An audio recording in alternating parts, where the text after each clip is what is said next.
Assignment, starring Brian Donlevy as Steve Mitchell.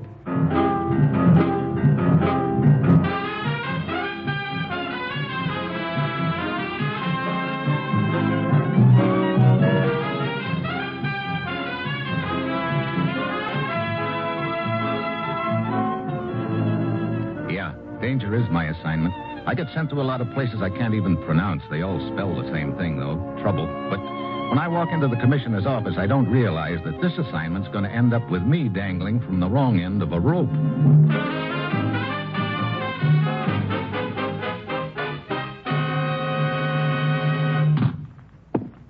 Well, here he is, Commissioner. Thanks, Ruth.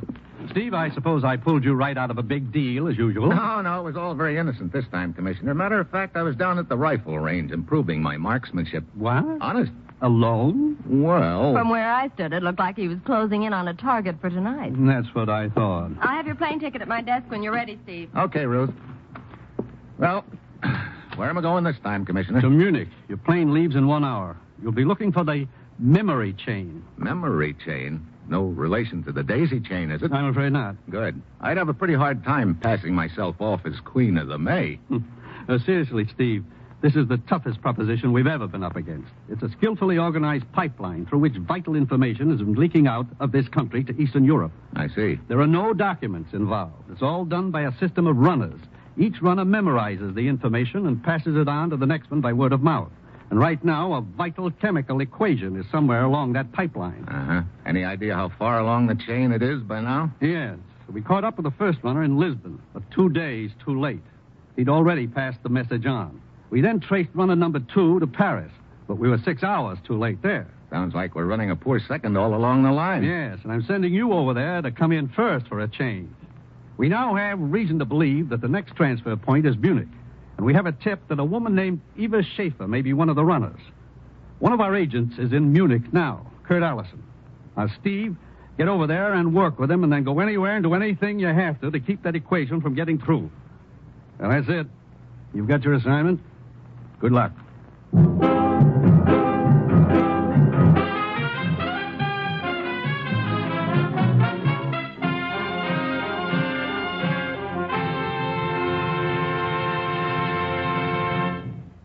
The National Broadcasting Company is presenting Dangerous Assignment, starring Brian Donlevy in the role of Steve Mitchell, colorful, two-fisted government agent. At all those places of the world where danger and intrigue walk hand in hand, there you will find Steve Mitchell on another Dangerous Assignment.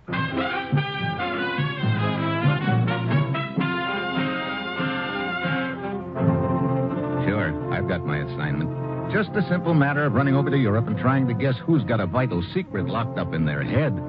This would be a great spot for a mind reader. Well, it's Thursday when my plane lands in Munich. I check around and learn that Allison is registered at the Königsberg Hotel. I head for his room. I've been expecting you, Steve. Commissioner told me you were coming. Yeah, how about this Eva Schaefer, Kurt? Any idea where she is? Sure. Right next door. What? Yeah, I spotted her at the depot when she arrived from Paris 6 hours ago. I heard her give a cab driver the name of this hotel, so I broke a few speed laws and got here ahead of her. You had the desk clerk give you this room right next to hers, huh? Yeah. Then I had the clerk stall her down in the lobby long enough for me to slip a couple of microphones in her room. Brother, you work fast. Oh, I had to. Oh, here are the earphones. Take a listen. Okay. Anything going on? No. What's she been doing since she got here? Filing her nails, mostly. You know, that sound gets awfully annoying after a while. Hey, wait a minute. Sounds like somebody's knocking on her door. Yeah? The evening paper, Fräulein. But I ordered no paper. It is a service of a hotel. Yeah, very well. Danke. Who was it, Steve? Bellboy brought her the paper. Could have been some sort of a signal. Hey, wait a minute. She's leaving. What? Yeah, she just went by our room. Probably heading for the stairs. Wait a minute. Let her get down the hallway. Okay, let's go. Yeah, heading down the stairs into the lobby. I got a car outside if we need it, Steve. Good.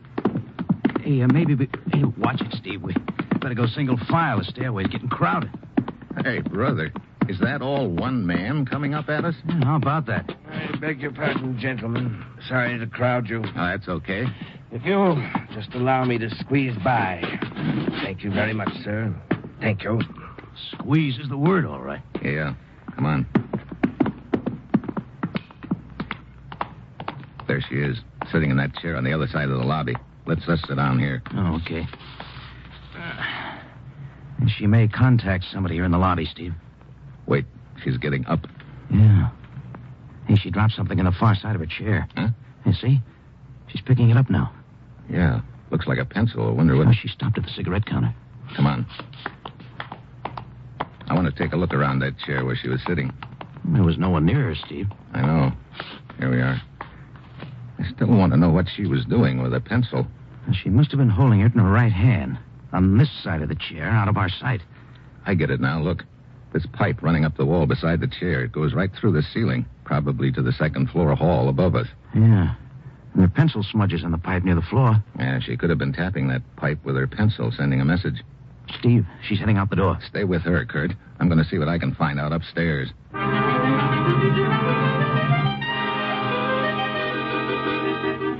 head upstairs 2 at a time. The second floor hall is dark, but I spot the pipe running up the wall, and then I hear a door close at the far end of the hall. I head in that direction fast, but when I get there, I see it's a door to the back stairway.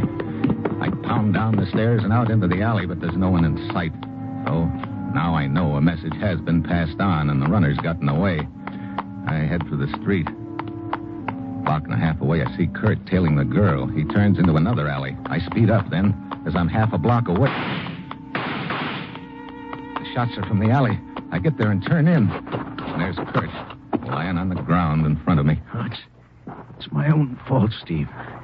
Come on, Kurt. I'll get you to a doctor. No, it's too late. Check on the girl, Steve. The girl. You know where she went? She should be down there at the end of the alley. Huh? I think I got her. I think Kurt.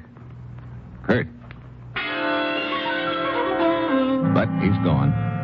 I go down to the end of the alley, and the girl is there, all right. One look at her, I know she won't be transmitting any more messages. So now we've gotten 3 links to the chain. One in Lisbon, one in Paris, and one here in the alley in Munich. It leaves just one more, the most important one of all, the guy who's carrying the message right now. I head back to the hotel, and the desk clerk. Yeah, Herr Mitchell, what can I do for you?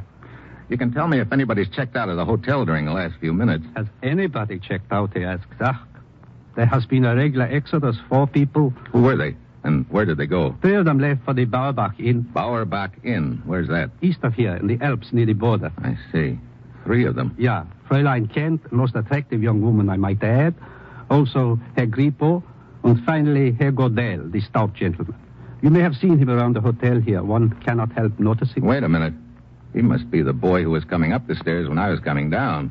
And that message was sent to the second floor, too. Upstairs, downstairs messages. I do not understand. Never mind. I think I do. Okay, thanks. Wait a minute. Yeah? You said 4 people left this hotel, but you only gave me 3 names. What about the 4th? Oh, yeah, I almost forgot. The 4th one was a woman. She left the hotel in quite a hurry. Oh? It was a very close thing. What do you mean? She went to the hospital. And this bird you talk about was not far behind. What bird? The stork. Oh, great. Well, see you later.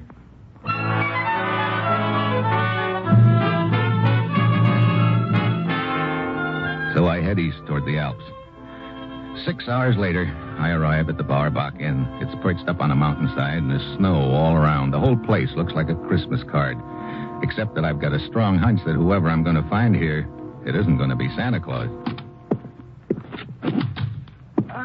Good evening, sir. Welcome to the Bauerbach Inn. You the proprietor? Yeah, Kreutz at your service. If you will sign the register here, I will fix up for you a nice room. Okay. Looks like sort of a slack season for you, Kreutzer. Yeah, only 2 guests. Both of them from Munich, I see. Carlos Grippo and Helen Kent. Are you a friend of hers, Herr Mitchell? Well, Oh, I will be glad to tell her you are here and to... No, never mind. Why not? Huh? It's really quite flattering to be inquired about. Well, you see, I've... Oh, but I thought you 2 were friends. Not exactly. The evening's young yet, though. Oh? I know. You used to know another Helen Kent and thought I was the one. Yeah, that's it. That's the trouble with having such a common name. Disappointed? Not exactly. You going to be staying here long? Well, that depends. I like excitement. Well, maybe you came to the wrong place. Doesn't look very exciting around here.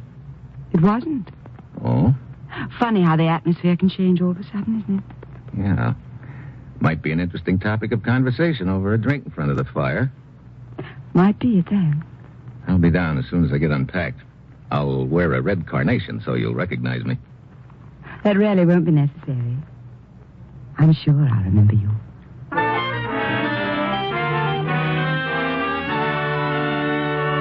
I go up to my room and stretch out on the bed, trying to add up the deal in my mind.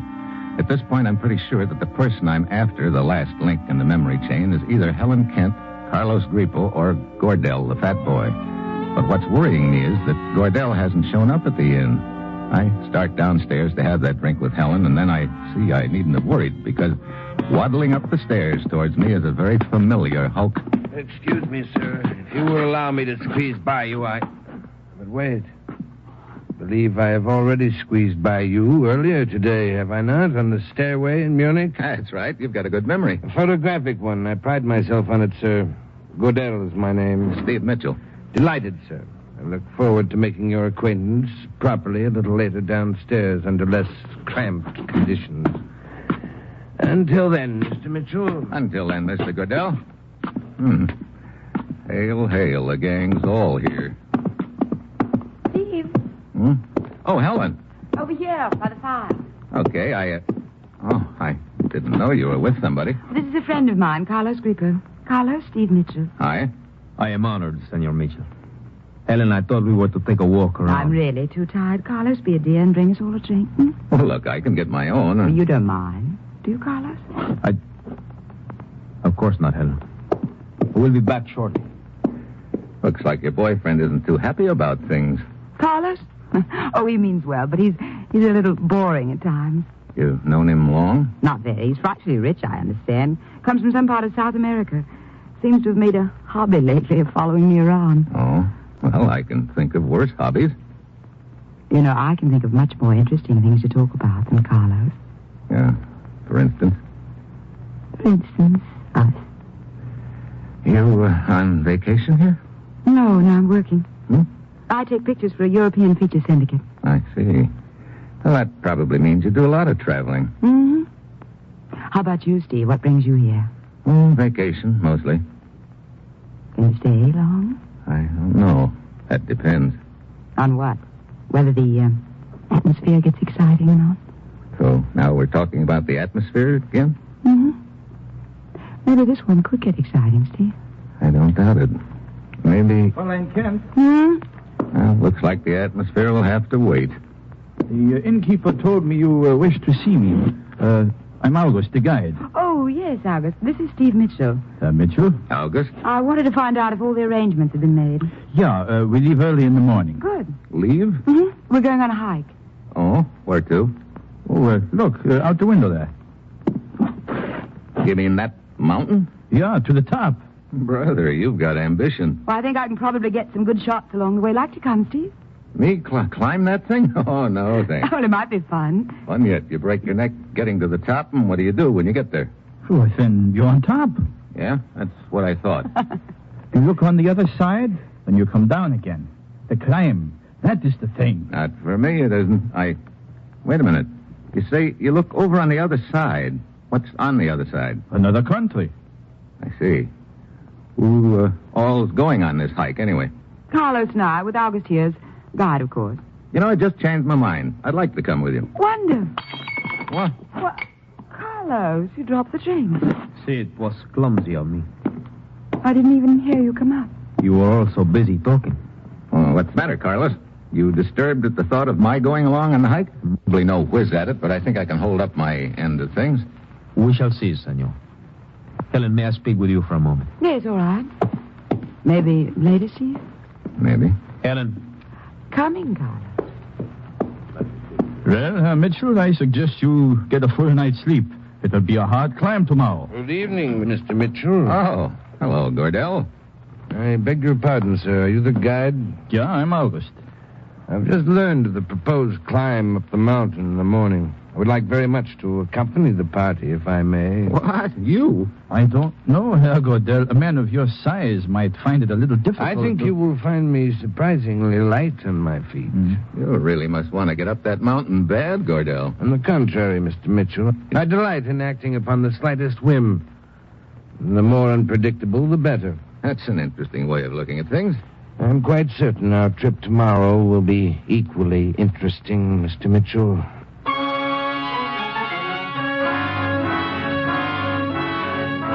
Gardell and August head upstairs, and I go out on the terrace for a cigarette. The night is dark and cold. I finish my smoke and turn to go inside. Then I hear a sound behind me. I whirl around. Something's flying through the air at me. I hit the deck. Something plunks into the wall over my head. A mountaineer's ice axe, the kind they use in climbing Alps. I scramble to my feet, but whoever chucked the axe is gone. So now the trail is heating up. I'll be climbing up that mountain tomorrow. I've got a strong hunch one of the members of the party will be doing his or her best to make sure that I come back down the mountain the hard way.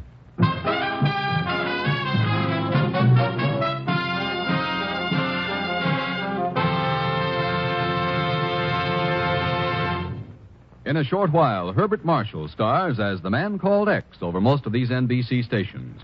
It's 30 minutes of intrigue and danger in the far corners of the world as the man called X tracks down the enemies of his country wherever they may be hidden. He lives by his wits. His business is danger. He's the man called X. For top listening tomorrow night, it's Hedda Hopper with the latest news of Hollywood and show business, plus famous guest stars.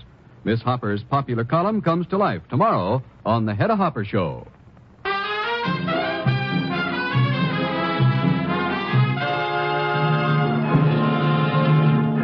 And now, back to Dangerous Assignment and Steve Mitchell.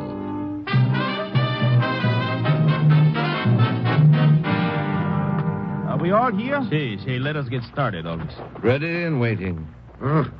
This is a great time of morning to be starting a hike. It isn't even light yet. Oh, we must reach the top by noon if we're to get back before dark. August, can you get my camera and my knapsack? Yeah. There. Oh, thanks. Now, before we start, let us check the equipment. Mitchell? Yeah, you have everything. Oh, Herr Grippo? Yeah, you have... Oh, wait. Your ice axe is missing. What? Why, so it is. It must have slipped from my pack. Oh? Oh, it's no matter. Here's a spare. Thank you. Pretty careless of you losing a thing like an ice axe, Grippo. Or maybe it was more than carelessness. What do you mean by that, Mitchell? Oh, skip it. All right, everybody. Let us start.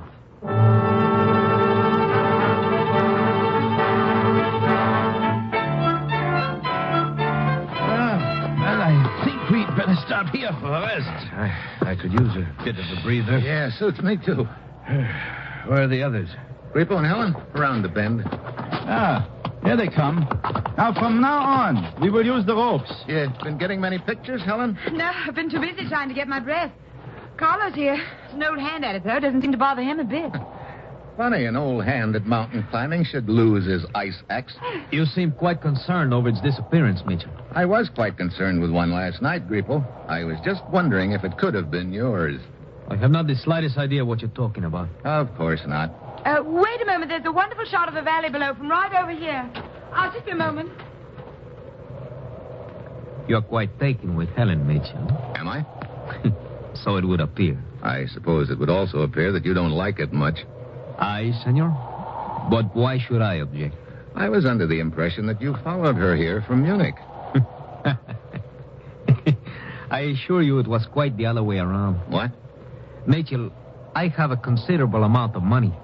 I go where I like, I do what I like. I like to climb mountains, so here I am. But I do not follow women. They follow me. Oh. Well, that's nice work if you can get it. It's also very interesting. Steve? Yeah? Come here a moment, would you? Okay. And who is it who follows women? Like I say, it's nice work if you can get it. Steve, I wonder if you'd steady me a little while I take this picture. Okay. Just hold on to me a moment. That's it. There. That was quick. Maybe too quick. Well, I could take another. Or why don't I just save the film?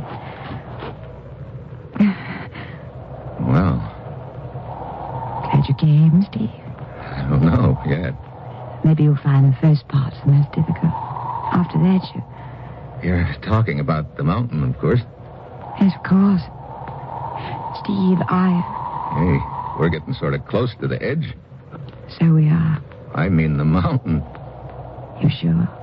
Mitchell, Yeah. we are ready to move on. Oh, okay. Come on, Helen. You know, maybe sometime we won't be interrupted at the wrong time. Yeah, we'll probably faint from shock. Be a pretty poor time to faint. We will have to use the rope for this next part of the climb and go single file. Okay, Hey, wait a minute.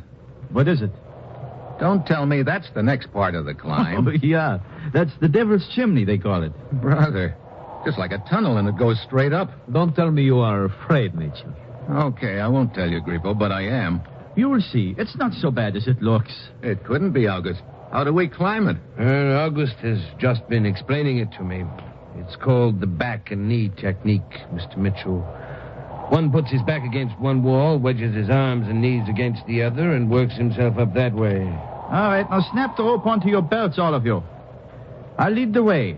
Herr Grippo is next, then Fräulein Kent, followed by Herr Gordel. Herr Mitchell, you will bring up the rear.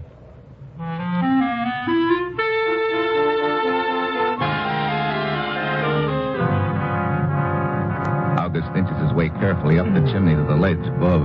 Then he signals to Grippo, who wriggles up like a snake. Helen makes it without any trouble. Then Gordel starts squeezing himself up. I wait until he's almost to the top, then I wedge myself in and start. It's slow, tough work. Halfway up. I look up just in time to see Gordel's feet swinging loose and a rock as big as a football coming down at me. I duck my head.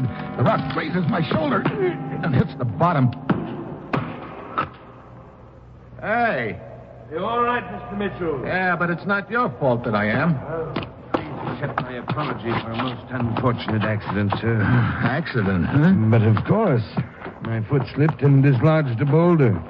Here, let me give you a hand to the ledge. I thought you were the gent who was so light on his feet, Gordel. I am, but there is always the possibility of a slip, Mitchell. There sure is. And Helen, what's the matter? Oh, when Herr Gordel slipped, the rope jerked Fräulein Kent against the rocks. Yes, I think I've sprained my ankle, Steve. Oh, great. She can't climb with a sprained ankle. No. So, what do we do now? Well, things are not so bad. We are within an hour of the top. Just across the border up there is a little hut with medical supplies. We can get a basket stretcher there in which we can let the Fräulein down the mountain. We? Those of you who are left behind must stay right here. You cannot get up or down the mountain without my help.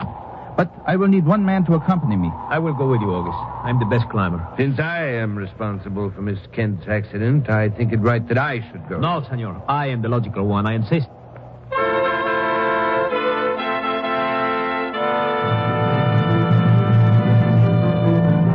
So Grippo and Gordel both want to go with August to the top, to the border.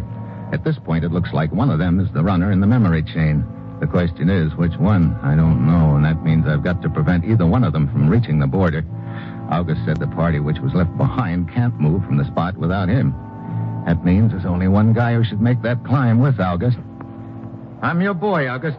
Yeah, you're the one I'll take, Herr Mitchell. But why? I am a better climber. And the obligation is mine. I say I will go with you, August. Herr Grippo, Herr Gordel, allow me to remind you that I am the guide.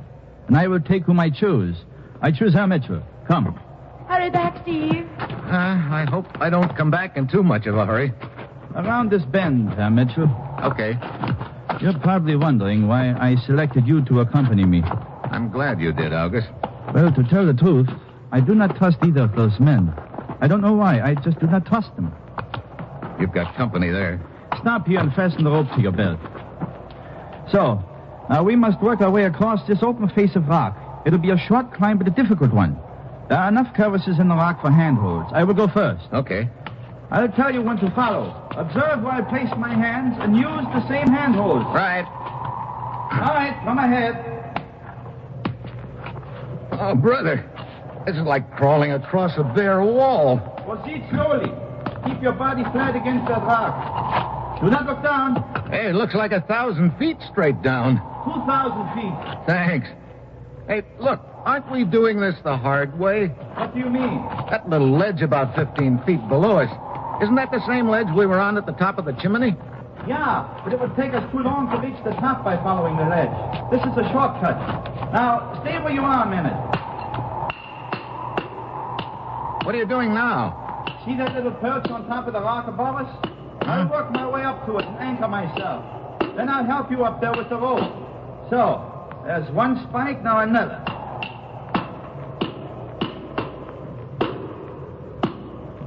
Brother, remind me never to do this again. All right, Mitchell. I'm up on top of the perch and I'm well anchored. Okay, I'll get going. Yeah, Mitchell, indeed you will. Hey, you pulled me loose. So I did. Now you are just dangling in the air at the end of that rope. What? Oh, great. So you're the last link in the memory chain. Yeah. And with you out of the way, I will carry the message to its final destination on the other side of the border. It'll do you no good to try to swing back and forth, Mitchell. You cannot pull me down with you. By leaning back, I can hold you until I choose to cut the rope.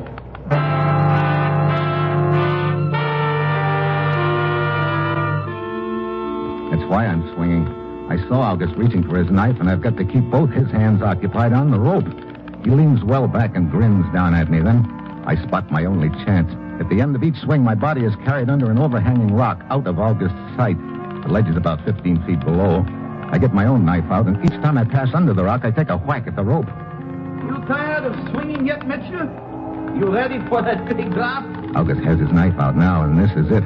I swing under the rock again and cut the last strand. I fall to the edge of the ledge and hang on. It works. August isn't prepared for the sudden release of the strain. Oh, brother. Right over backward. Mitchell! Mitchell! Huh? Oh, Grippo.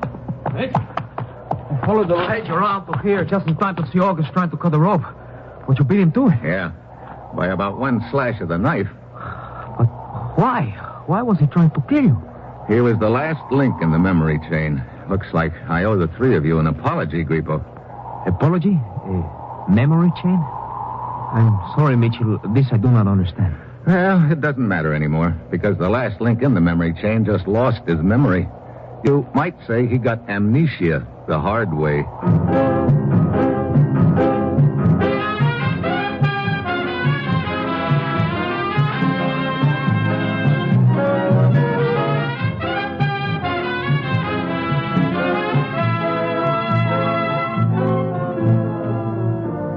Dangerous Assignment, starring Brian Donlevy as Steve Mitchell, is written by Bob Reif and Adrian Jondeau, with music by Robert Armbruster, and is produced and directed by Bill Karn. Be with us again next Saturday when Brian Donlevy, starring in the role of Steve Mitchell, will embark on another dangerous assignment.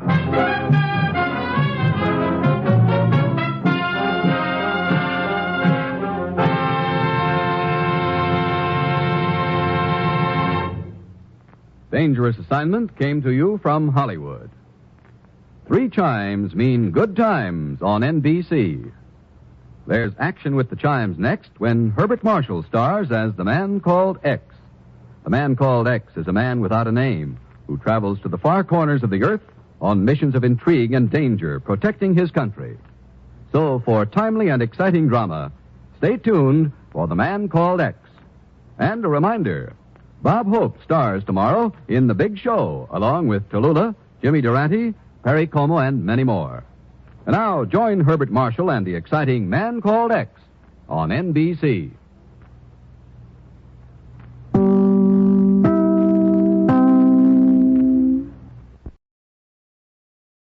And we're back. Well, tax season's here, folks, and you know... Hi there. Whoa, where'd you come from? April here to tell you about the tax filing software from TaxAct. Seriously, were you hiding behind my desk? Seriously, TaxAct makes it easy to get your maximum refund. Well, you heard it here first, folks. Switch to TaxAct today and you can start for free. Or as we say in Radioland, subtle. TaxAct. TaxAct. File for less and get more. See taxact.com for details.